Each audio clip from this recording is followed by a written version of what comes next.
Testing 1, 2.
你可以走快一点点，好吧？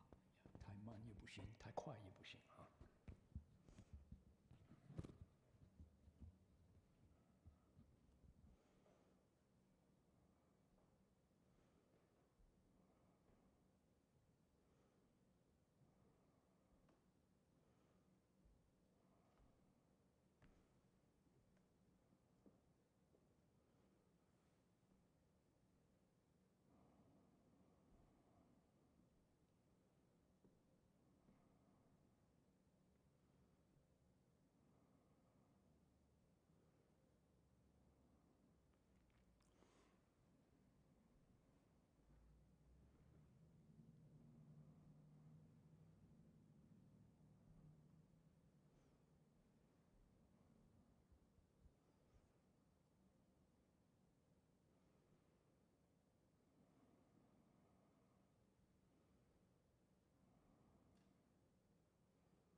众生请转妙法轮，教导我们如何了生脱死，离苦得乐，速证无生。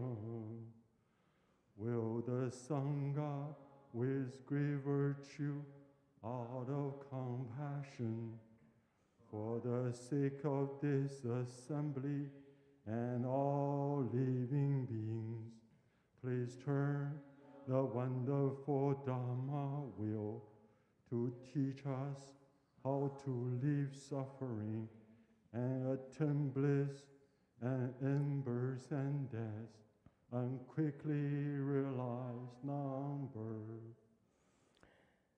Namo tassa bhagavato arahato samma sambuddhassa. Namo tassa bhagavato arahato samma sambuddhassa. Homage to the blessed, noble, and perfectly enlightened one. Hold me to the blessed, noble, and perfect enlightened one. Namo Sadanto Suchedoye Allahudi Samyao Sanputoshe. Namo Satando Suchedoye Halahati Samyao Sanbhutoshye. 无上甚深微妙法，百千万劫难遭遇。我今见闻得受持，愿解如来真实义。Supreme and wondrous Dharma, subtle and profound, rarely is encountered, even in billions of eons. But now we see and hear it and accept it reverently. May we truly understand the Buddha's actual meaning. 师父上人，各位师兄，大家阿弥陀佛. Venerable Master, Dharma friends, welcome to our Sutra lecture tonight.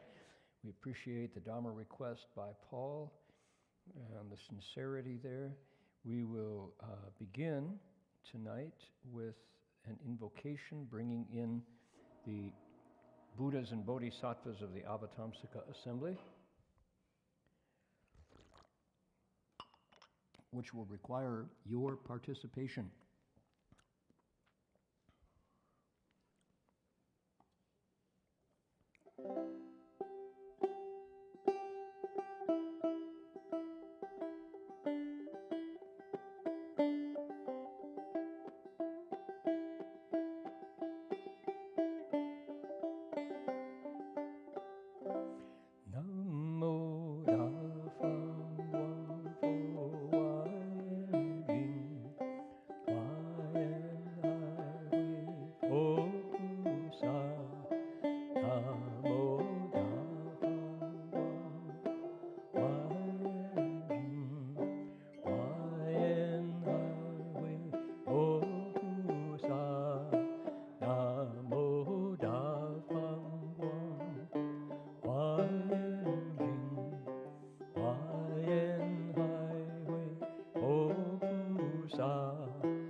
And I'd like to remind everyone that we are not the first people here. We stand on the shoulders of other humans from our extended ancient family, including the Chochenyo Ohlone people who practice their spiritual connections to earth and to all creation here on their ancestral land for tens of thousands of years. Today we acknowledge them as the traditional custodians and the original storytellers of this land. We offer our respects to their elders, past, present, and emerging, and to all First Nations people whose sovereignty was never ceded. And can we emphasize that line that says, original storytellers of this land? That's key. Who tells the story about what is important, what matters, what we will not what we will not bend with, what we will put our lives to defend, etc., etc. So, that story. We are in a very interesting time in our, here in our American continent. Last night, the wind chill factor on Mount Washington, which is the highest peak in America, was minus 110 degrees. They don't record that chill factor, but That was what their usual reliable weatherman saw. The temperature on Mount Washington was minus 47. That's Fahrenheit. So cold, cold, cold times in the East Coast. Now, tonight we are bringing a new piece, a new old piece of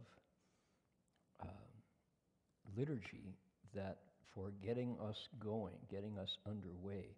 New old because Master Hua told us to do this, and he himself did it when we used to listen to Shifu 讲经说法, explain the sutras.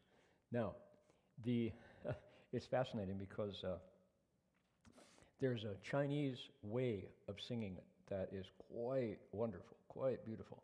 And if we all put our palms together and bowed in front of Jinfo Shi, we could probably get Jinfo Shi to do it, but he might not, and we might take a long time to convince him. So let's save time and just say that he knows how to do it right. The Chinese way, the old traditional way. It's very beautiful. You can stretch it out at great length to get your sutra lecture started. I was looking for it online. It's called the Zhongsheng Ji. And there's a Dharma master whose assembly had him do it. And it involves a lot of bell ringing. You ring the bell a lot to get going. You do the whole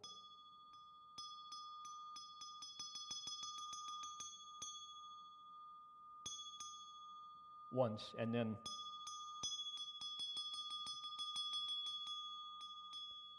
twice, and then three times. I won't do it 3 times to get going. And then you sing, 中上传三千界内佛法扬万亿国中共熏起法界和平利益报叹诺后的 and oh man it's really really pretty, very nice. Shifu didn't do it that way. What he did was tell us to translate it, and so we translated it, and it was the disciples who recited it. In the traditional Chinese way of doing it, as I understand it, it's the monk who is doing or the nun who's doing the lecturing who sings the bell song. So here's what we came up with as Shifu's disciples, and I can do this part. It's not that difficult. So you get to hear. I was reminded about this by Madalena, who said, Shifu used to have us do the bell song. What happened? And it was like, yeah, where did it go? Good question.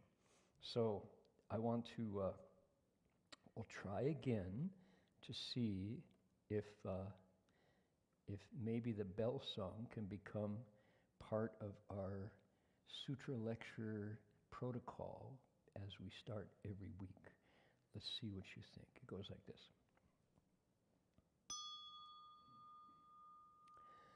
The bell sound wide resounds throughout 100 million worlds.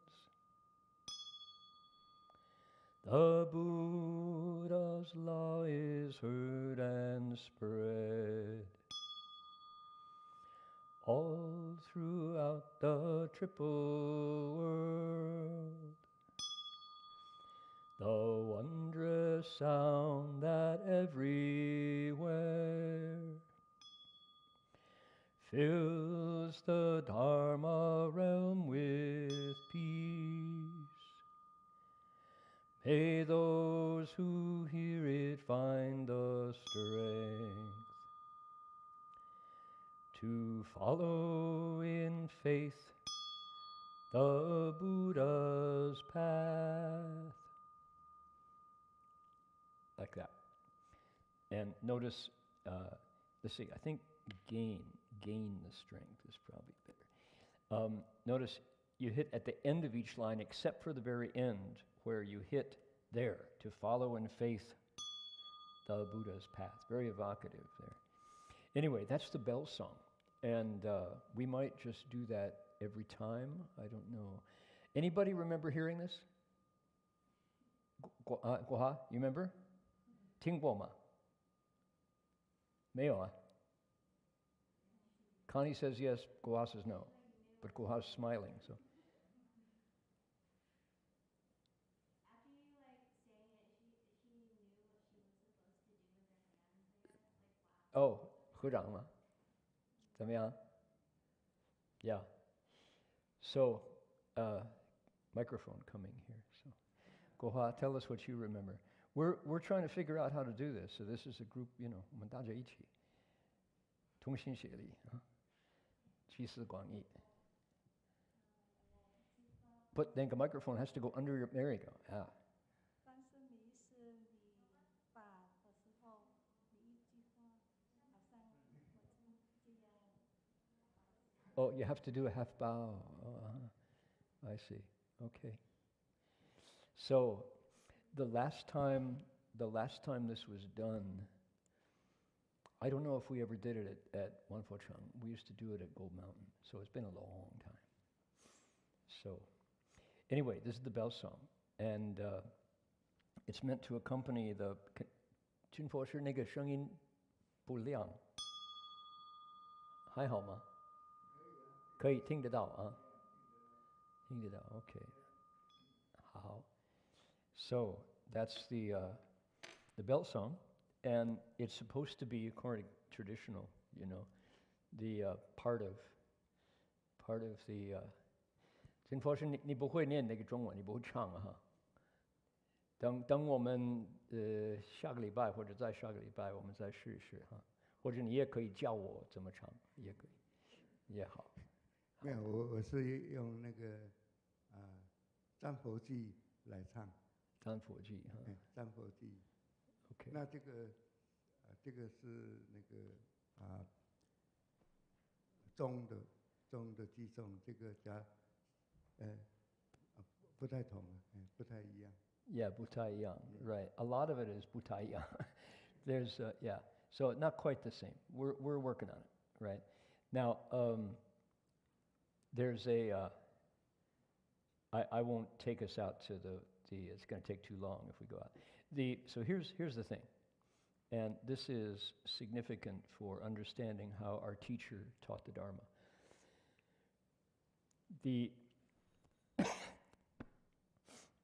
I had the blessings and the pleasure to witness a monk who was trained in the traditional Tiantai Jiaoguan. He was considered the real Chuanwei. He was the one who kind of had the lineage. I won't mention his name because he's much beloved, and I don't want to say anything wrong. However, he trained in the traditional way of Jiangjing Shuofa, explaining sutras, was very frustrated as a sutra lecturer in America, and not only in America, also in Taiwan. Because why? Nobody came to listen. Nobody listened. He couldn't get an audience. And I witnessed, I was curious too, because, Master Hua lectured twice on Saturday, twice on Sunday, every single weeknight. There were people, the benches were filled. What's the difference? So the difference is that the old traditional ways of doing things are precious. Once they're lost, they're gone forever if nobody remembers how to do them. They have been in place for hundreds and hundreds and hundreds of years. They carry lots of significance in their style, but they were set and created by a culture perhaps in the Tang or Song dynasty, which was 12 and 1300 years ago, and they haven't changed. So modern people simply go too fast to be patient enough to wait through the layers and layers of protocol and liturgy that have to be in place before it's done traditionally. You know, 传统以来, you know, it's just the way it's done. So I witnessed it, I watched. And the old monk comes out. First of all, two monks, the Yin Li and the Yin Zan, the two monks with their bells, ding, ding, ding, ding, go off out of the room and bring him in. They have to, and there's a ceremony as they go out. Someone has to have incense or a tray with the censer and a flower, and they go out and they qing shi, and the shifu he can't say anything. He says yes by not saying anything. It's called mo no, silently accepting. So I've been trained how to do that. It's like you sit there and you kind of wink or you nod. You go, okay, go. Mo xian xing. One of the Yin Li or the Yin Zan, the last one to come in goes out first. All this stuff is just all set in. It's a script. It's a play. It is Chinese Buddhist theater, and it's been in line for 1,200 years. So there they go, and the monk comes in. Oh my God, he comes in and he has to come down and he has to bow the right number of times and he has to say the right things before he can get up on the platform. And once he's there on the platform, there's a call and response, and there's the right thing they have to chant to request Dharma at that point formally, and some of those praises go 3, 4, 5 minutes. They're long. And he is sitting there like this with his palms together, waiting, waiting. Because why? This is a monk who is really well trained. He's full of stories. He knows how to charm the birds off the rooftops. He's just so good at speaking Dharma, and he wants to connect with people. But he can't because the protocol is waiting. Now, who's in the audience? I'm looking around. There's me, and I'm taking notes, and I'm fascinated by it. But there's, 3 elders, and they're all in their 70s or 80s. 2 of them are already asleep. They're just, like that. And then there's a couple sincere people who just never miss a lecture because this is what they do with their lives as they listen to sutras. And there's, half a dozen folks in the audience. And he's there, and this is his chance to Jiangjing Shuofa, speak Dharma, And so finally it comes to the bell song, and he's, singing away, chanting and pounding the bell. And then at the end it's like, 各位请上僧下来为大众讲经说法.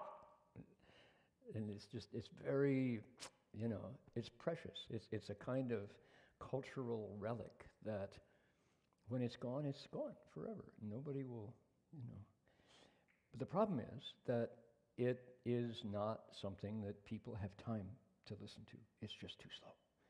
Too slow.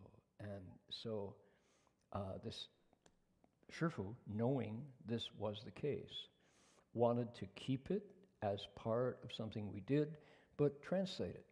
And our Bhikshuni Heng Yin, Lani Bauer, the former Heng Yin, not Heng Yin, the Bhikshuni Heng Yin, translated it, made it very nice. The bell sound wide resound throughout 1,000 million worlds. The Buddha's law is heard and spread. Nice melody. And it's over with, and you hear the ding ding, and you get the feeling of it without the pain of sitting there for the protocol of bringing the monk in and getting him ready before he can say the first word took about half an hour, about 30 minutes and that has to be in place before he says the first word. So anyway, Madalena a few weeks ago suggested that we bring the bell song back. And what I might do for fun is have you do the request, have you sing it. We'll have Jin Wei Shi do the first one in English, and Jin Chuan Shi, as soon as he gets his voice back, he can be the second one, and maybe instead of me doing it, I can hit the bell, and you all can sing. So. What do you think? And then Huang Lan will be number 3, and then we'll go through. Oh, we won't see Huang Lan next week, just in case I meant it. So. No, I'm just kidding. We'll see whether we do that or not. So. But I noticed that tonight there are fewer face masks than without face masks. People are feeling more confident. Okay, those of you who wore your face mask, good on you.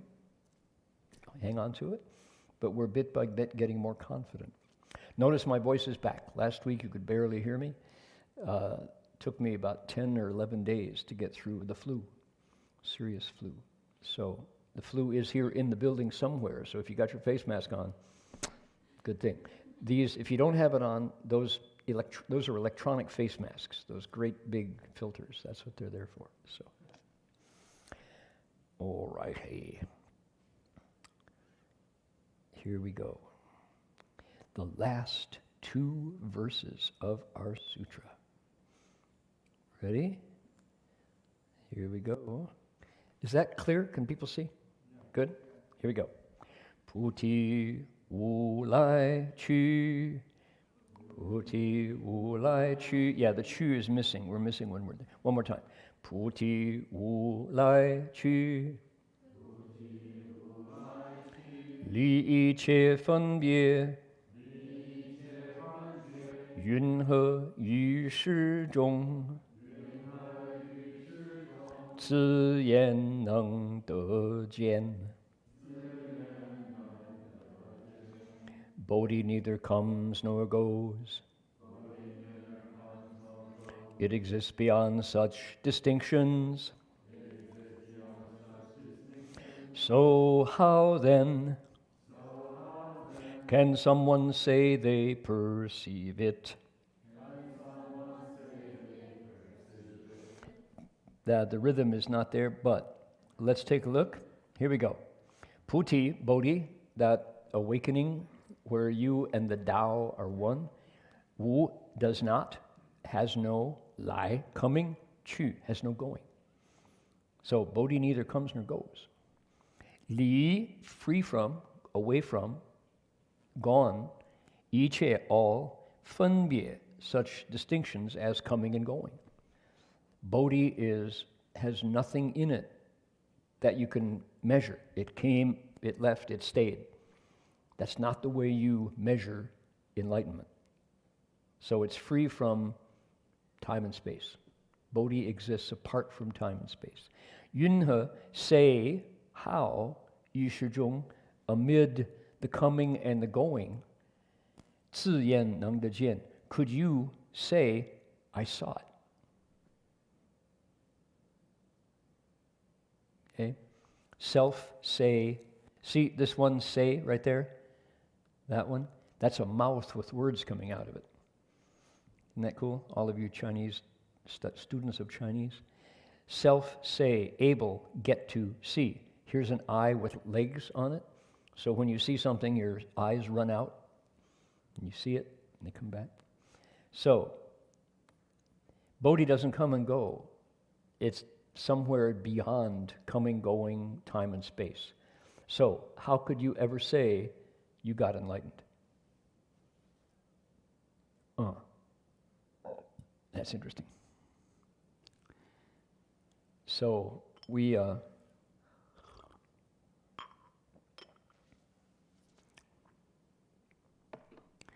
was a guy in San Francisco when Shifu was just getting set up at Buddhist Lecture Hall, a guy named Joe Miller. Joe Miller was one of the early guru types, along with Sufi Sam and the Wind Horse Commune and other places. What was his name? Bubba Freejohn. There was a bunch of guys in San Francisco who claimed to be enlightened. And one time, Shifu had a sword. It was kind of a ceremonial sword. It was kind of a kung fu sword. Somebody brought it in, some kung fu master. And so this guy, Joe Miller, at first he was okay, but then he started to really let his disciples know that he was enlightened. And if they got close to him, he could teach them how to get enlightened too. And so in this lecture, here was Joe Miller. Shifu from the lecture seat said, you know, enlightened patriarchs of the past had no fear of birth and death. They were beyond such distinctions. He said, live, die, it's all the same to them. Let's see if anybody's enlightened. Pulled out the sword.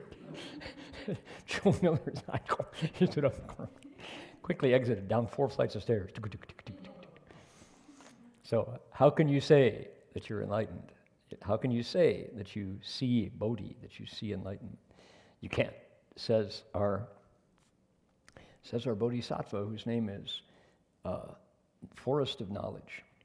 So this is the next to last thing that he says. What? It's like, okay, right? Next, what's the next thing he says? And the last. He is the last of 10 bodhisattvas. He says, 诸佛无有法，诸佛无有法，佛于何有说？佛于何有说？但随其自性，但随其自性，为说如是法，为说如是法。The Buddhas have no dharma. Buddhas have no dharma. Whatever did the Buddha say? Whatever did the Buddha say? It is merely with one's own mind, merely with one's own mind, that we say he teaches this dharma, that we say he teaches this dharma. Here it is. So, Buddhas, Wu You Fa, have, there's the same Wu, remember we saw it right up here. Wu Lai Chu doesn't come and go. Buddhas, Wu You, do not have dharma. Buddha, here's the word Buddha, Yu He Huan You Shuo, have anything they said. Here's Yo, to have, to exist, to be. There it is. This is Wu You, doesn't exist. Buddha, when, have, speaking. When did the Buddha speak? Dan Sui Qi Zi Xin, only follow. Now this could be his or it could be yours. The qi, it's a pronoun. Only follow his own mind, wei shuo ru shi fa, and say that there is any dharma spoken, to say that he has spoken this teaching. The Buddhas have no dharma. Whatever did the Buddha say? It's merely with one's own mind that we say he teaches this dharma. So, okay, now can we just take a minute here? What this says to me is Buddhism has this way of deconstructing itself. People aware of this postmodern idea of deconstruction, where meaning is considered to be something completely personal. What does it mean? You're the only one who knows. If it means this to you, it's yours. That's it. That's what it means. Doesn't mean that to them. Well, that doesn't mean yours is wrong. It means something else to somebody else, right? So here is our Bodhisattva completely destroying the sutra that he himself is teaching. It's kind of like saying, I am not now speaking. And you go, but I just heard it, you know. So there's this, what's that about? The idea is that just like our teacher of the Song of Enlightenment, Master Yongjia, he wants to get us out of duality. He wants to get us out of the idea that somehow there will be a self that gets enlightened. So in the Heart Sutra, what does it say? Wu zhi yi wu de. There's no knowing, there's nothing to know, nothing to get. And the mind that is the marketplace mind, if you think, well, there's nothing to know and nothing to get, why am I wasting my time there? What a waste of time. It's like, that's futile. You know, nothing to know and nothing to get. What's going on? And instead, if you can be patient with that and realize what the Buddha is saying is, if you can put the mind into samadhi, in a place where the mind functions just like one of the other senses. The eyes see, but they don't see it and then have to see it again. The ears hear, And hearing is sufficient. You don't have to hear it and then hear it that you heard it. You hear it once, you make it fires up, and it's over. Nose, tongue, body, same. The mind has this bad habit of anticipating, hearing, and then evaluating the hearing and reacting to the hearing and then checking to see whether that reaction was appropriate, etc. The mind, we are head-heavy people. We attach to things that we think. Right? And then we identify with it. Oh yeah, I'm pretty smart today. Oh, I just feel really dumb. I'm sorry, I just did, that's where we go wrong, is what's called false thinking. The Buddha said we would be enlightened if it wasn't for false thinking and attachments, clinging to the stuff that we like, running away from the stuff we don't like. That's where we go wrong. Birth and death is right there in that duality. That's the fundamental teaching of the Buddha, right? So if you think about it, how much of our time alive in our body, how many of our breaths are spent craving stuff that we want and avoiding stuff that we don't want? And when I'm honest with myself, I spend a lot of time doing that. What a waste of time. Instead of doing what the Buddha suggests, is making the mind another sense organ. Thought arises, you know it thoroughly, and that thought is gone. No need to wait for it, no need to anticipate it, no need to cling to it, no need to evaluate it and get attached to it or react against it, aversion, all these things that we do that go wrong, right? The Buddha called that poison. And if we do it a lot, then things in our nature, the greed, anger, delusion, pride, and doubt, can all rise up around that thought, and then we can really get stuck in neuroses, psychoses, paranoia, schizophrenia, depression, etc., none of which are fundamental in the mind.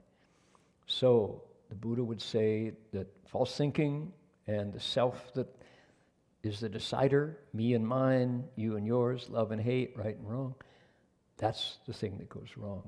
So the Buddha Dharma, look, what he's saying. He's saying, the Buddha didn't teach anything. It's just my mind thinking, wow, that's really wise, or what a lot of malarkey, that's a lot of nonsense. This is completely where the Buddha exists. Where is the Buddha? Is the Buddha in 4 elements, earth, air, fire, and water? Is the Buddha in what's called the 12 places, 18 realms, 6 senses, sense objects, sense perceptions, consciousness? You won't find him if you look there. Is he in the 5 skandhas? Nope. So where's the Buddha? Well, you could say the Buddha is in the Dharma. That gives me a sense of, there's freedom from all kinds of pain and misery right in the place where my mind turns. Are people aware of ayahuasca and the current excitement about magic mushrooms? There's there's hope in the medical community for people with things like PTSD and profound bipolar depression and things like this, where they're feeding the mushrooms, and there's various ways of various formulas and traditions. People read the teachings of Don Juan, Carlos Castaneda's books, was kind of where back in the 70s, we first encountered this idea that there was a shamanistic culture, particularly in northern Mexico, in Mexico, where people would eat preparations of mushrooms, various kinds, psilocybin or various kinds, and would somehow, these traditions, they were directed right at that place in the mind where the self gathers, where the self exists. And temporarily, briefly, one could have freedom from that decision-making, clinging place. And people would report briefly, for the time And getting into the ceremony and passing through it, if you did it the traditional way, was hard because there's lots of vomiting involved and the body has to, surrender to the effects of these hallucinogenic properties, these substances. And for a long time, it was considered just absolutely taboo, kind of like dropping acid. That sort of, they were Schedule I narcotics. And only recently is medical science lobbying to move these things into controlled medicinal interventions so that doctors can use these skillfully and investigate them, find out what they're about. But the reason I mention them at all is because my question that I ask is, when does anybody have an experience where briefly, for even a moment, you had a sense of something in the same place as where the trouble arises that could open to liberation? Did you ever have a moment where you kind of cast off all the stuff? People tell me that surfing is one of those moments. We went around my meditation group in the Gold Coast and asked everybody if growing up with your folks in whatever culture you came from, in whatever church or religion you came from, what was the closest you ever got to the holy, to the sacred? Did anybody see the face of God, right?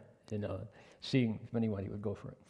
And interestingly, Australia tends to be a fairly secular society, but there's a strong community of religious churches, well established. It's called the Uniting Church, is the Methodist, their equivalent of the Methodist Church. Catholics are strong. There's a strong Jewish community, and they have, there's a large number of Vietnamese Buddhists, actually.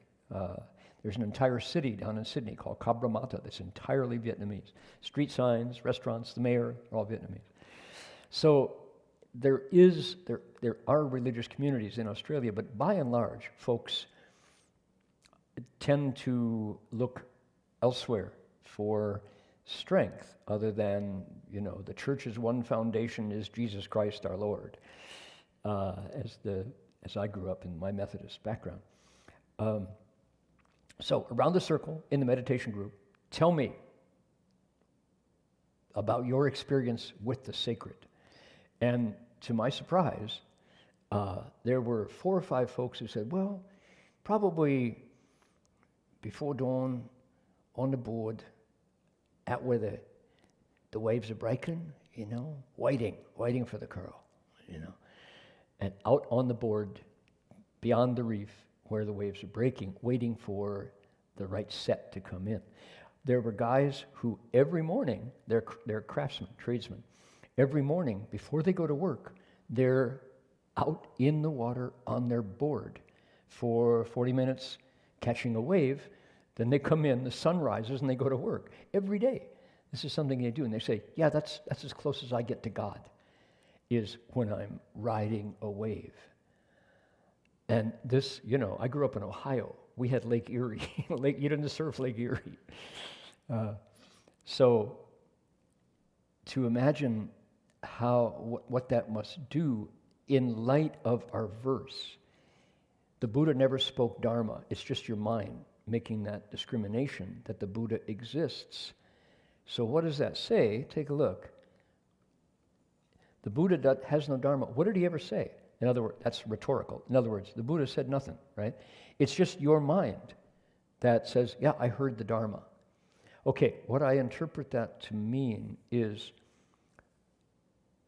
there are people throughout history who have found in their mind a door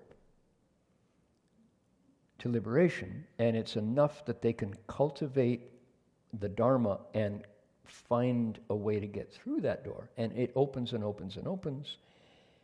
And what is the door? It's the self, working on that accumulated way of looking, the assembled self, right? This constructed thing that we make, where I'm in there. Now, how deep is it? Well, Mom patted us when we were in her stomach, probably when the first time she thought of our name, maybe, I don't know, was anybody named before they came out? I think probably half and half. Did you get your name after, maybe 3 days later? Who knows? I don't. But Mom patted us at some point. Maybe we were still in the womb, or when we came out. That's when the self began. The first identity that we have is with our name, probably, and close to mother's heartbeat. All right? So it's deep. It's deep, deep, deep, this idea of a self. And yet, what the men and women who use the Dharma to wake up report consistently is what goes away at the time of enlightenment is this sense of me in the middle. And I'm in here somewhere, and I'm broken. You're all outside of me. As far as I can tell, you're all out there, and I'm kind of alone in here. That's the thing that transforms through practices of the Dharma, most often sitting still. Not always. So, interesting, huh? It is only your mind that says that the Buddha speaks the Dharma. And yet we got this giant sutra full of the Buddha's words. Wait a minute, what's that? So what is he saying here? He's saying the mind is where we meet the Dharma. What gets in the way? The me, the self, and looking forward to stuff I love and running away from stuff I hate. That's the problem. On a surfboard, people tell me that goes away. The reason being, there's a lot of skill involved, a lot of balance, there's a lot of waiting, and then nature comes through, and nature is huge and powerful and all around you. When you're on that board, coming through, timing it just right, for as long as you're skimming, right, there's a sense of freedom. Now, it's enough that the community of people who love surfing come back and back and back. People surf until they're 70, 80 years old, and just it never fails to deliver that thrill. They say so. That's why they keep coming back. My mentioning of magic mushrooms, ayahuasca, psilocybin, etc., is to say I'm interested in the scientific reports. And Houston Smith was too, our beloved local historian of religion, who wrote his final book on hallucinogens and trying to make them, particularly for peyote, for Native American, indigenous, First Peoples, religious ceremonies. Peyote was the standard for many tribes.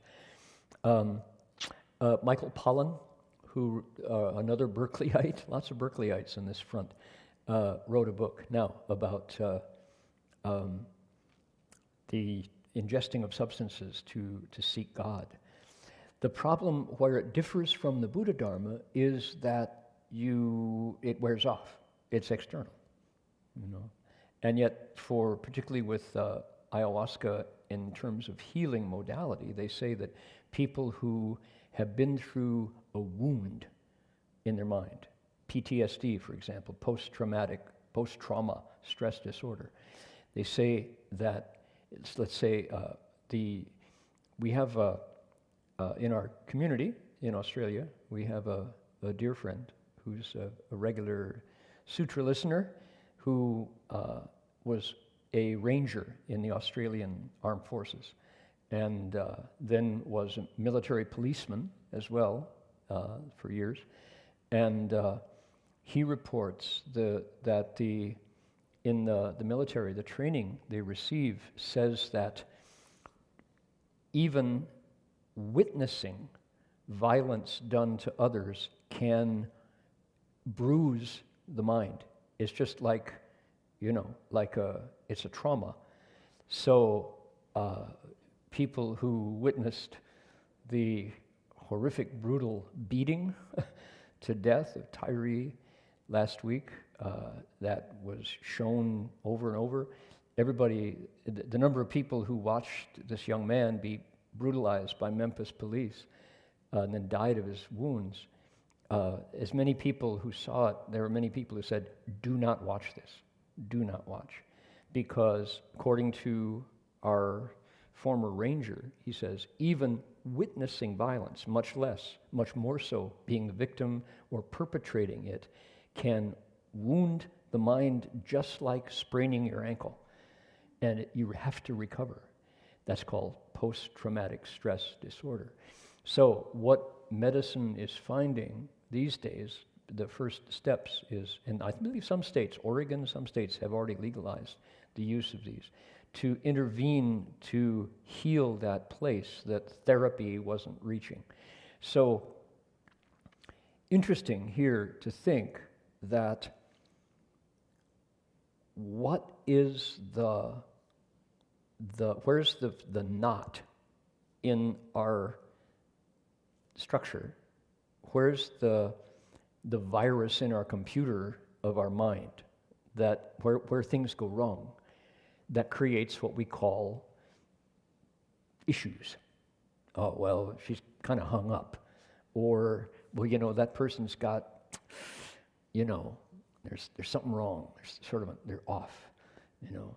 Traditional Western psychotherapy would say, analytical psychotherapy would say, well, neurosis, psychosis, paranoia, schizophrenia, depression, this great umbrella of depression with everything that's in it. And it creates behavior that we call antisocial, so sociopath or psychopath.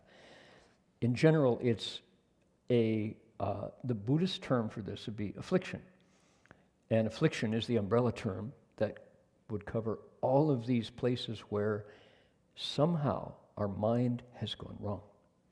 We've gone off the track. And yet, here's the Buddha 2,500 years ago speaking as a therapist, saying there is a fundamental, deeper problem that afflicts every living being before we become a Buddha, which is called ignorance. This is the basic issue. Ignorance means we don't see what's wrong. Wu Ming, there's no light in there.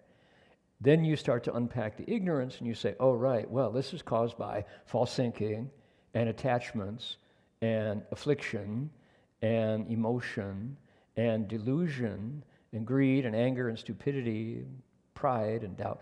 All of these separate afflictions that the Buddha says, yeah, you know what? 84,000 methods to counter 84,000 places where we go wrong. And we do it to ourselves. And yet, what is the medicine? It's just the Dharma. Did the Buddha say it? If you think so, yes, he did. If you don't think so, well, the Buddha didn't say anything. He was just kind of untying knots. Okay? So are we totally confused? I see people are like, okay, thank you, Dharma Master. That's about enough of that stuff. The longer you talk, the worse I feel, Dharma Master. So, in that case, that being the case, here we go. I should make this smaller so I don't have to keep, hold on, we're going to make it a little smaller. I want you all to be able to see it, but if I have to keep, oh, there we are, right there. There, too small? Is that it? Let's see if that works. Oh, we're at the same place as before. All right. 7 Tathagatas, when the mind is used right, free of affliction.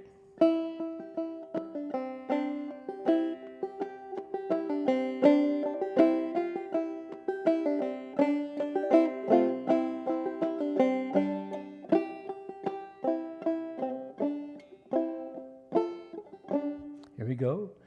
Namo Do Bao Ru Lai, Namo Bao Sheng Ru Lai, Namo Miao Sha Sheng Ru Lai, Namo Li Bui Ru Lai, Namo Gan Luang Ru Lai, Namo Amito Ru Lai. We get to the bottom, it's Amitabha. Namo Do Bao Ru Lai, Namo Bao Sheng Ru Lai, Namo Miao Sha Sheng Ru Lai, Namo Guang Bo Sheng Ru Lai, Namo Li Bui Ru Lai, Namo Gan Luang Ru Lai, Namo Amito Ru Lai. Now, if you're reciting it, don't do the dee da da da dum. That's the ending. Just keep going. Bring it back around. Here we go.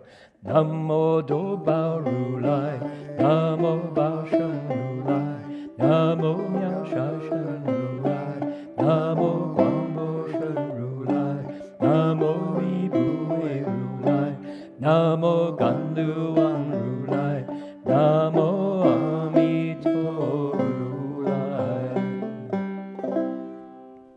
So if you have a pet bird or a pet doggy or a pet puppy or a pet kitty, go home and recite the 7 Tathagatas for them, and they will go, "What's wrong with you? Why are you? Give me a treat." You know?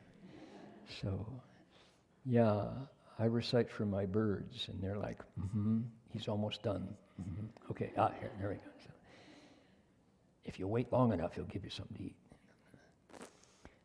Yeah, here we go. 7 Tathagatas names. How cool is that? Well, I was thinking. Question? You bet. Sure, please do. Microphone. PTSD. Why would people get PTSD just from watching cruel videos, for example? Okay, I got the first sentence. Why would people with PTSD? Why would people get PTSD just from watching cruel videos? The reason why that happens, what would you say it is? I still didn't get it. Oh, I say it. Why Why get would PTSD by watching the harmful events? Oh, right? okay, that's the question? Yeah, okay.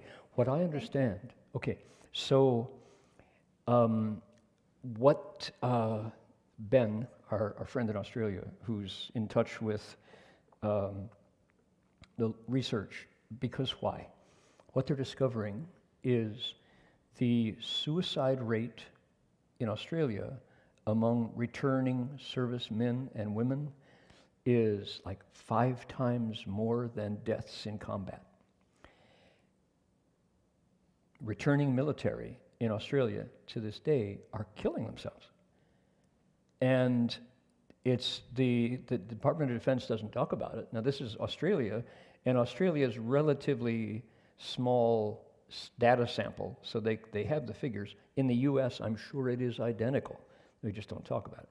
So what is going on? That's an extreme case of PTSD where the organism will not sustain what has happened to it. And the fascinating thing, we've had lots of conversations about this with in Australia, is the perpetrators of the violence feel it the same as the victims of the violence. Simply the witnesses to the violence alike all suffer equally. And so they say things like, oh, well, in the 2 Iraq wars, the combatants on our side, our soldiers, were sitting somewhere in Kansas at a computer console piloting a drone that was flying over,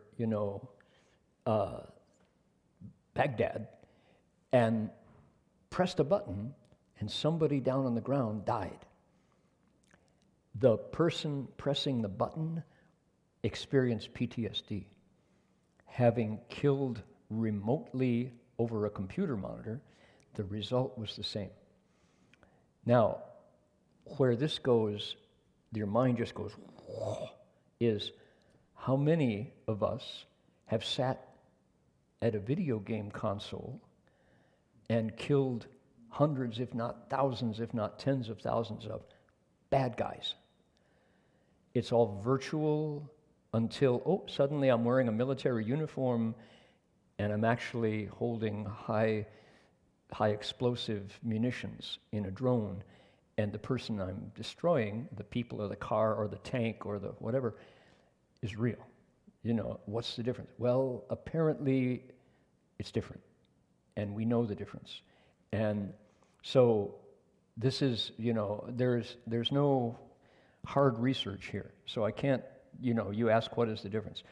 My sense is we don't credit, how do we say this? Think of mothers who, when their child gets a splinter in their finger, you'd consider that an insignificant wound, right? But it hurts like crazy. Even if you have a hangnail, you know, the side of your nail gets pulled up slightly, that hurts a lot. And a mom feels the child's pain and then gives it a mwah, kiss it, and the boo-boo goes away. And the magic of the mother's ability to pay attention to the child's pain, give it a kiss, the boo-boo goes, you know, it doesn't hurt anymore. There's some sort of magic happening here, some sort of healing. So people are way more sensitive than we give them credit for. If we can become Buddhas, how can we also become killers? I think it's the same. That our potential for incredible sensitivity. So think about Da Bei. What is Tong Ti? Da Bei, same body, great compassion.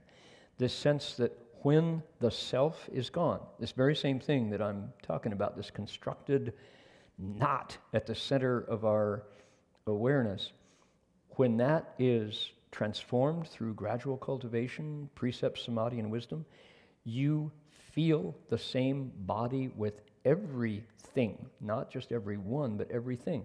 Tong Ti, same body. So you feel the same as the little lizards on the ground, and you feel the same with every bird in the air and every whale in the ocean and every person on 2 feet. And what's it like to be Earth Store Bodhisattva who can live in the hells where the suffering is intense and constant and still survive and not lose his happiness, his spirit, his energy, his chi, and still comes up with a way to bring us out of the hells? It's called samadhi. So there is a strength. If you have Tong Ti Da Bei, same body, great compassion, you don't have to go nuts feeling everybody's pain. Imagine how strong that is. So the PTSD would be just a cry that says, my sensitivity, my compassionate nature was injured by witnessing pain that I didn't have enough psychic self-defense to protect against. Something like that. You know, I'm just brainstorming. I don't know. And yet, how come we don't have research here? This is where we should. The fact that, as Ben reports, what are the statistics right now? The number of returned military personnel who are killing themselves in Australia is like 5 times more than anybody who ever died in combat. They're killing themselves because something that happens to them in the process of serving their country in military uniform is killing them. And it's not necessarily people who've been through combat either. That's the weird part. Something about the dehumanizing of the training is lethal, is deadly. So, good question. And you put your finger on something really important. What are we doing? What happens to, you know, I'm looking at anybody here who's under 30. How many hours have you put into video games? Homero, how many hours playing video games? You don't play? Yay, Dad, go for it. What about your son? Hey, Mito? Oh, man. Listen, look at that. I see the statistic. It's pretty sad. 22 suicides a day of veterans. In which country? U.S. 22. 22 every day. Every 65 minutes, one. Every 65 minutes, a soldier in America kills themselves, male or female. 22 a day. And that's our best and brightest, you know. So yeah, how about that? It's our government spends what percentage on defense? All that money that from your tax dollar, some percentage that is astronomical, and it only goes up, it never goes down. And yet, we're losing the soldiers. That money is not spent on keeping people, you know, through the process. I'm not suggesting that a country shouldn't defend itself, that clearly that we must, but, you know, we can shoot down balloons. We've done that.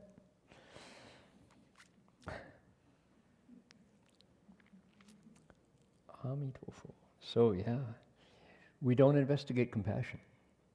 We will certainly pay to learn how to kill each other, and there's a price that we pay for learning that stuff. You know, I come from a military family. I'm the one in the family who didn't serve in uniform. I wore a different uniform. I'm in the Buddha's army. You know, but everybody else, my brother was a faculty member at the United States Military Academy, West Point. Served in NATO. My brother served in NATO, proudly, you know. He's a good soldier. But we allocate our resources towards destruction and not towards healing. And we pay a price. Boy, oh boy. So, here's the Buddha who says, yep, anybody who has had any issues with mental illness, the good news, just like the Four Noble Truths, that the Buddha said, all things that come together based on component parts fall apart. To the degree that we're attached to that, that's how much we suffer. And the clinging that we do, sticking it together, is desire. That's where we go wrong. But that third noble truth was the powerful one where he says, and that process can end. Suffering can end. That's where, right within the mind, we can find that door. I wasn't a surfer, as I said, growing up in the Midwest. We didn't have such things as surf. What I had was summer nights, grassy lawn, lying back, looking at the stars. That just took you away.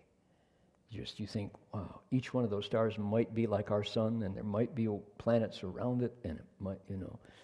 And then one of them goes like that, flies across. So wonderful. The self gets very small, looking at the night sky. And the thing about that is it's a renewable resource. The problem with getting high, getting stoned, was you came back down. And if it was alcohol in the bloodstream, it wasn't clean. It took me 3 days to recover from a couple beers. And it didn't go out of the bloodstream right away, and I would stay fuzzy for a while, you know. And getting high on dope is like, you realize pretty soon that there's a plant in there. That's an organic compound. Smokey the Dope. The Fabulous Furry Freak Brothers, Smokey the Dope. None of you are old enough to remember that. You're just all too young. So yeah, by golly.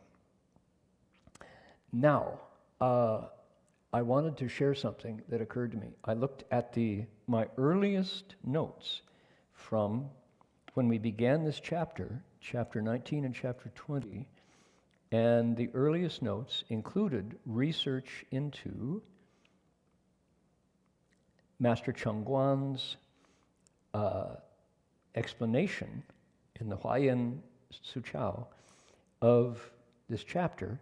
He gave us the names of the bodhisattvas. They were Bodhisattva, Forest of Merit and Virtue, Bodhisattva, Forest of Wisdom, Forest of Victory, Forest of Courage, Forest of Remorse, Forest of Vigor, Forest of Strength, Forest of Practices, Forest of Awakenings, and Forest of Knowledge. They came from different worlds. You can see the worlds they came from. And there were Buddhas in their worlds. He gave us 10 Buddhas in the lands where these bodhisattvas came from. And that's where our 7 Tathagatas names came up, interestingly. Master Chongguan said, this chapter is about practices, he said. And it sets out practices and praises them. Heng Man, he said. So I thought, here's our Buddhist faith. We're here on a Saturday night. It's a Sunday noon in Australia. People will be watching this at various times on YouTube afterwards. And we don't have churches per se, not the way Shifu set it up. Shifu was a Chan master. What we have are practices. We come together, we do our sacred services when we practice. Now, if you're a Zen meditator, that means Zazen. That's what you do, Zazen. And I thought back, when have I engaged with practices? And I wanted to share this with everybody. I've never done this before. I went into my journals and came up with how Marty Hung Chao and I practiced on 3 Steps, 1 Bow. And I came up with external practices and internal practices. Take a look. Every morning, we did morning ceremony. Every morning, we did Chan meditation. Every morning, we did Tai Chi Chuan before the sun rose up. Every morning, before we started, we did the Li Hua Yan Wen. We recited that as we stood there waiting to do the first bow. Then we bowed to the Sutra. That was about 8 hours. We interrupted the bowing by writing in our journal every hour. That's what produced the news from True Cultivator, etc. We ate 1 meal a day. We did. And we ate only food that was offered to us. We didn't carry food, or if there was anything, we would go pick wild road greens. I didn't talk for 6 years. We did evening ceremony every night. We translated the Avatamsaka for about half an hour in the car by an oil lamp. We meditated again. Then we went to sleep sitting up. There was no room, no place to bow. We wore our precept sash all the time. We never spent a night indoors during the whole 2 years and a half. We slept outdoors. I memorized the 10 practices chapter, only to the 7th practice. We recited 108 great compassion mantras, practiced the 42 hands and eyes, and key to the Mahayana practice, we transferred the merit every time. Different from other Buddhist groups, interestingly. There are the Thai forest tradition, may the goodness that arises from my practice, and through this act of sharing, they also transfer, but it's different than Samantabhadra's vow number 10.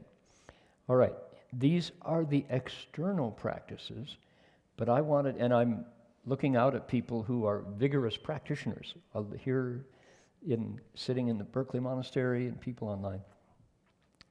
There are also internal practices that are the foundation for the external practices. Look at how many of these you correspond with. If we have taken refuge, those 3 refuges are working, right? We are disciples of the Buddha. Take refuge in the Buddha, Dharma, Sangha. In this room, there are 4 bhikshus. We took the Shami precepts. We took the bhikshu precepts. We took the bodhisattva precepts. All 4 of those commitments, taking refuge and precepts, are the invisible foundation for all the other external practices. So when you see a monk or a nun, you are seeing somebody who has layers and layers of Buddhist commitments and transformations. Personal vows that every individual makes differently. Monks recite Vinaya verses all day long. We have what are called the 53 smaller mantras, that govern every action during the day, and I keep them going after all these years. We recite the name of Guanshi Bodhisattva different times during the day. Namo Guanshi Pusa. We recite Nama Amitabha. Every day at 12:30, you can do that with Jinfo Shi. You can play the ground bell. Namo Dizan Wang Pusa. People recite Earth Store Bodhisattva's names. Not everybody, not every day, but some of us do. Om Mani Padme Hum. Marty has a meditation practice that he learned from Shifu and does to this day, based on the 6-syllable mantra of Great Bright Light. Liu Zi Da Ming Jiao, right? The Heart Sutra, I recite the Heart Sutra every single day. Boro Boro Miro Shinjing Wanda Dai Buza Shinjan Boro, right? Ascetic practices. Not lying down, eating once a day, not touching money. It's not an ascetic practice especially, but it's still, that's a positive one that a left-home person observes that lay people find it very hard. And then Chan meditation, and then there's esoteric practice, middle path method that Shifu taught. So look at that list of internal practices that are the foundation, invisible foundation for the external practices. Now, the thing is, we were on a exclusive kind of protected bubble because we had lay people supporting us, we had invisible protection. Master Hua never left our side invisibly, right? So we could simply focus on this. Marty, meanwhile, Heng Chao drove our car, did the cooking, talked to the press and the police and the onlookers. So he had another set of particular practices. But if you think about, we are not unique in the number and variety of practices that we were doing. We were allowed to do it because we didn't have any other job. We didn't answer the phone, we didn't have to write letters, we didn't have to, maintain a monastery, although we maintained our 4-wheeled monastery, the Plymouth car. So this is, you could say we are typical Mahayana, Chinese Mahayana cultivators, taking these practices out on the road testing the 84,000, Dharma doors to transform 84,000 afflictions. And we, you could say, dipped our toes in the pool. I wouldn't dare to claim that we got the second toe in the pool, just kind of, trying it out. They say that Master Zhao Zhou looked into one Hua toe for 30 years. He recited, who's reciting the Buddha's name for 30 years and got enlightened.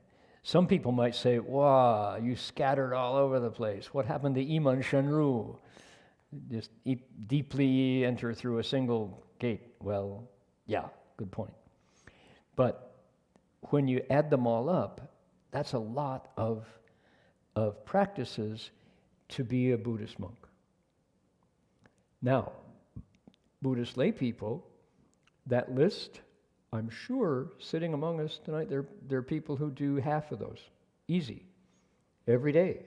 There are some, among our Shifu's disciples, there are some lay people who are extremely vigorous in their cultivation, and they make lots of left-home people look like pikers, look like slackers.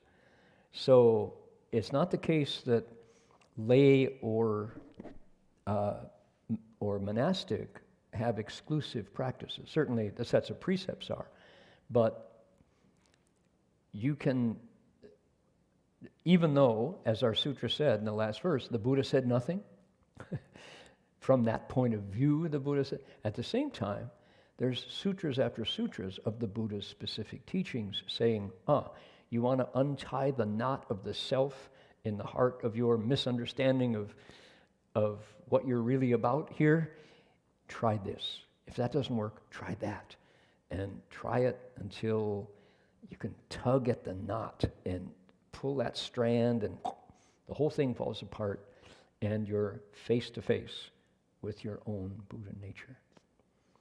So, yeah, so if chapter 20 was about practices, we should appreciate how blessed we are to have access to this entire library of practices.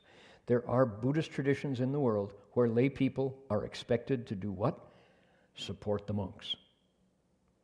That's what you do, is you hand the monks food. And by doing that, you are setting the stage for a blessed future. That's what it's about. Do we meditate? Well, not really. Do you recite the Buddha's name? Well, what Buddha? Amitabha doesn't exist, right? There are Buddhist traditions where the lay people pretty much support Sangha. Now, in the recent last couple decades, Vipassana has become popular. So in Thailand now, in Sri Lanka, it's expanding a bit. Lay people can indeed, meditate with the monks. But for a long time, that was just it. And yet we in the Mahayana say, okay, we're going to do a Emperor Liang's repentance, set aside 10 days. We're going to deep dive into. And every day, Jinpo Shi leads us reciting the Buddha's name so we can get to the Pure Land first. Make sure you save me a seat in the Pure Land, all right? Save me a lotus. You're all going to get there before I do. So counter blessings. And we can hear bodhisattvas like Forest of Knowledge say, the Buddha never said anything. That's just your own mind. Like, okay. Really? Okay. That kind of shakes things up a little bit. So where is the Buddha? What's the Buddha's voice sound like? What are we doing as we explore this sutra? We're working on whatever we can apply to unravel that knot that makes me think I'm really here alone, kind of lost, struggling, depressed, and there's no future, right? So the Buddha would say, you need to switch dharma practices, if that's where your faith has brought you. Okay, there we go. We're going to investigate the blessings song right here to continue. Where'd it go? Let's see, 7 of the bell sound, coming up, long enlightenment. Okay, instead of the blessing song, let's do this. I want to share with you another kind of wisdom. Have anybody learned the verse from Song of Enlightenment yet? That I do, the English one? Because I'd like to. We got a bunch of new verses coming up. This is a preview of what's coming up in the Song of Enlightenment. This is another way to create blessings for ourselves. Looking at this monk's teachings, who was staring directly at the nature. Okay, you all know this verse? Dee da da da dee da da dee da dum, right? The sandalwood forest holds no scrubby weeds. That's too high, isn't it? So let's do the other one. Here we go. The sandalwood forest holds no scrubby weeds. There lives the Lion King deep amid the trees. Tranquil in samadhi alone he strolls within a glade. The birds and beasts show him respect, then vanish in the shade. Can you all do that? You know, dee da da dum, dum dee da dum, da da da da. Right? Up down. Da dee da dum, da dee da dum, da dee da da da da da dum, da da da dee dum, da da dum, dum da da dum, da da da dum. Easy, huh? Right? Yes, Dharma Master. It's easy. Okay, here we go. Here we go. The sandalwood forest holds no scrubby weeds. There lives the Lion King deep amid the trees. Tranquil in samadhi, he strolls within a glade. Birds and beasts show him respect, then vanish in the shade.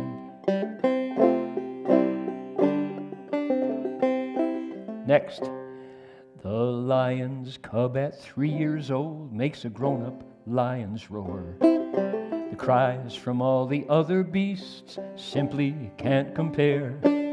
A jackal in his folly tries to imitate the king. Sad clown, after 100 years, his challenge is still in vain. What is he talking about? Got to listen to the lecture to get the explanation. Here we go, 2 more. Direct and perfect teaching, with your issues not impressed. Any doubts, confess them all, we'll see what stands the test. This rustic monk makes no claims, forget both me and you. I want to save you from the pit of clinging to fixed views. The Buddha said nothing at all. Some say that wrong's not wrong, some say that right's not right. You'll miss it by 1,000 miles if you're off right from the start. Well, right is right, the dragon girl accomplished Buddhahood. Wrong is wrong, good stars fell to the hells from where he stood.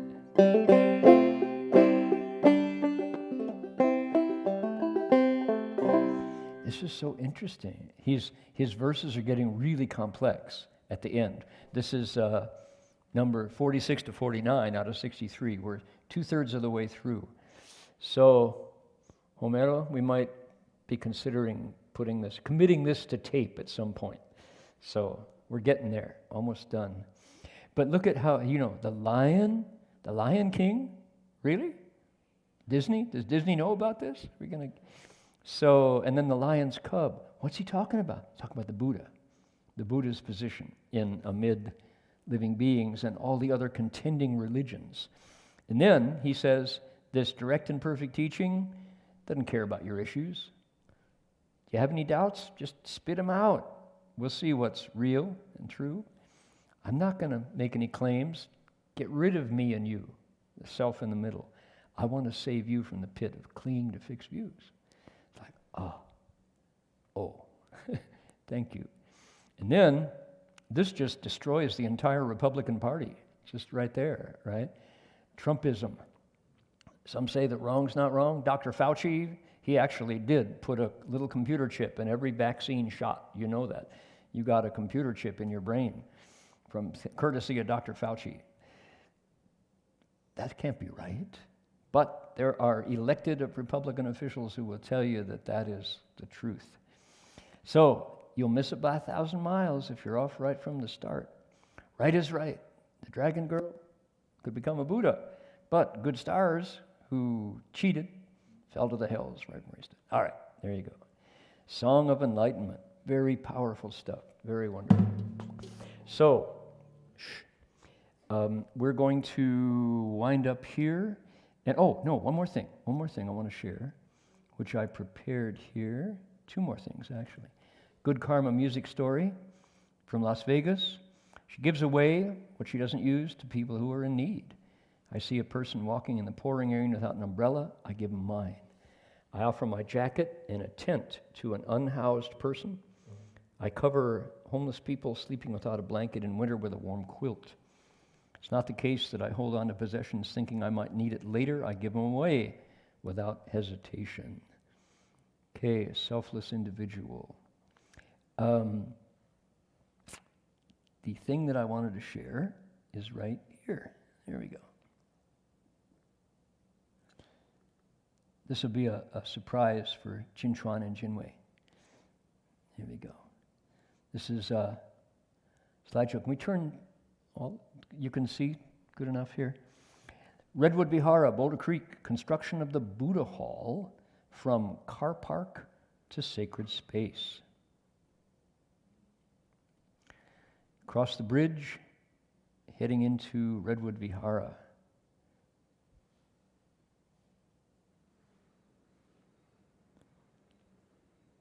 Here you go. This was photos from November, so before the rain. There it is. The Buddha Hall used to look like this. This was the space that we had for the Buddha Hall, with a brand new floor, mind you. But you can see it was small and limited, and the Buddha is a Burmese-style Buddha wearing a sarong. It's currently in our kitchen here at the monastery. All right, so we decided the best space to put a brand new Buddha Hall was the old garage. That's what it looked like from the outside. That's what it looked like from the inside. Okay, you can see the stairway going up to the kitchen. You see the water heater, shelves, kind of dark, kind of dingy. Let's tear things up a little bit. Get ready. The ceiling is no longer flat. The windows have been opened up. Oh, now there's a vaulted ceiling. It's been framed out. The stairway up to the kitchen's been removed.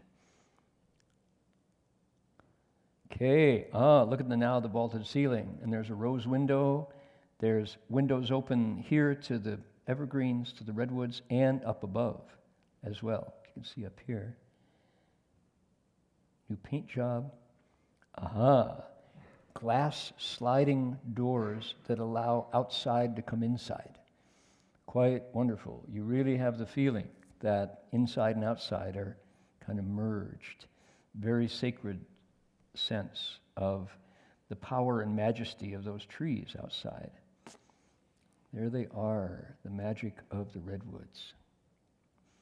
And our 3 former Buddhas, they used to be right here, Ming Dynasty Buddhas, have now been moved down.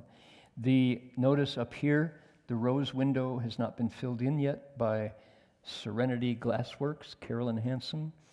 And the Buddha in the back now has returned to Berkeley. Here's the rose window in place. It's got the Dharma wheel and deer. It's quite wonderful. It's an amazing place to meditate now. Very still, very tranquil. And before long, once the temperature changes and some adjustments are made, we'll be inviting everybody to come down to inspect and then for retreats.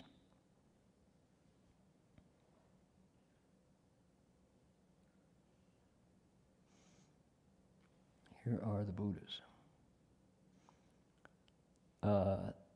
They are 300 to 400 years old.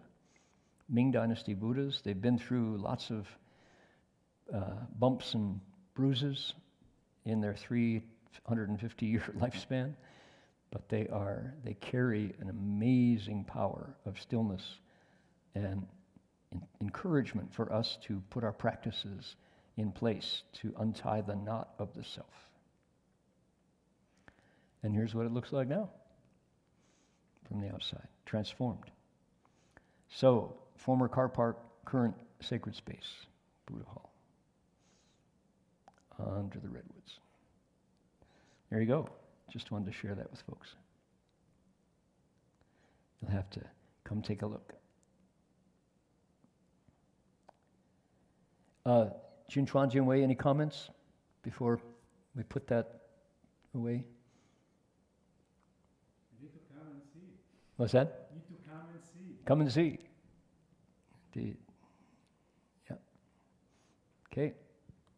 I don't know if you want announcements. Yes. We have one announcement, which is tomorrow morning we'll have the Great Compassion Mantra, dedication of merit.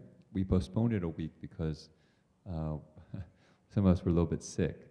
So we postponed it to tomorrow morning, 6:30 a.m. For those who've been reciting the Great Compassion Mantra, dedicating for the well-being of the world, this is a good time to do it as a community. So please join us. We'll be streaming on YouTube and also on Zoom. 好，明天早上6点半我们会有那个大悲咒回向功德的法会，欢迎大家参加。阿弥陀佛。Okay. Transfer merit. We can turn the lights back on, gentlemen.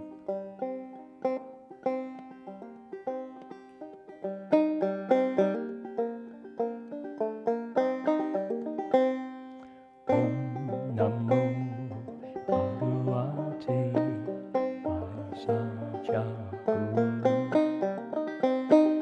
Vaidurya Prabharajaya Avatamsaka Arhate Samyak Sambuddhaya Tathata Om Vaisaje Vaisaje Vaisaja Samukate Swaha Om Namo Bhagavate Vaisaja Guru Vaidurya Prabharajaya Tathagata Arhate Samyak Sambuddhaya Tathata Om Vaisaje Vaisaje Vaisaja Samukate Swaha Om Namo Bhagavate Vaisaja Guru Vaidurya Prabharajaya Tathagata Arhate Samyak Sambuddhaya Tathata Om Vaisaje Vaisaje Vaisaja Samukate Swaha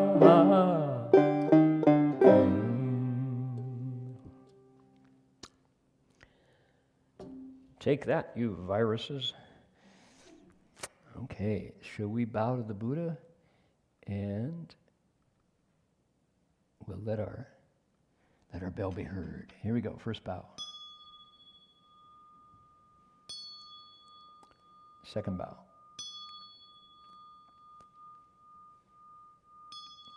Third bow.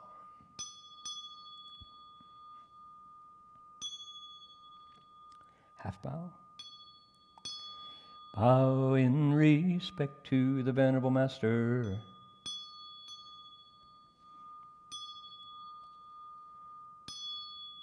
Second bow. And third bow.